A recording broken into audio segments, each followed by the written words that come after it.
So ఈ shooting టైంలో ఏదైనా డిఫికల్టీస్ కానీ మీకు ఛాలెంజెస్ కానీ ఏమైనా ఎదురయ్యాయా మన ఓదెల చేసేటప్పుడు?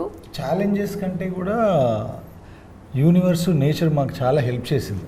ఓకే, నిజం చెప్పాలంటే క్లైమాక్స్ షూట్ చేసేటప్పుడు రామోజీలో ఒక పర్టికులర్ ప్లేస్లో టెంపుల్ సెట్లో షూట్ చేస్తుండే, చుట్టుపక్కల వర్షం పడుతుండేది, అక్కడ పడేది కాదు. ఇది ఫ్యాక్ట్. మనం చాలాసార్లు చెప్తుంటే చెప్పారులే అన్నట్టు ఉంటుంది కదా. అది రికార్డ్ చేశారా? ఏది వర్షం దగ్గరికి వెళ్ళి ఎవరు రికార్డ్ చేస్తారు? దూరం నుంచి 100 మీటర్స్ దూరంలో కూడా పడి, అంటే మేము అక్కడ ఒక సెటప్ చేసామన్నమాట.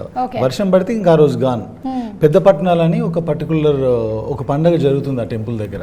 కింద పౌడర్స్ అంటే హల్దీ, కుంకుమ ఇలాంటి వాటితో ఒక కైండ్ ఆఫ్ ముగ్గేస్తారనమాట. అది ఒక 50 ఫీట్ అంత అదిలో ఉంటుంది. సో వర్షం పడిందంటే గాన్, ఆ రోజు షూట్ చేయలేము. ఇంకా మళ్ళీ అది రీక్రియేట్ చేయాలంటే 2 hours పడుతుంది. 100 మీటర్స్ దూరంలో వర్షం పడేది, అక్కడ పడేది కాదు. మధు గారు అదృష్టం అట్లా ఉండింది అనిపించింది నాకు. అంటే producer this is the truth. పెట్టి పుట్టాలి మధు గారు లాగా. మధు గారు లాగా అదే.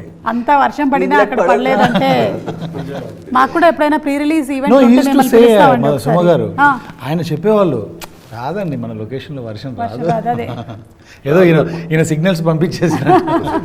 వర్షం ఉండేది కదా, ఇలా వర్షం ఉంది కదంటే మన సెట్లోకి రాదు అంటారు. And that used to. That was the confidence అసలు అట్లా ఉంది. Maybe సంకల్పం అట్లా ఉంది. Yeah. Dilulu is a new Sululu. But that's true. It works. Yes.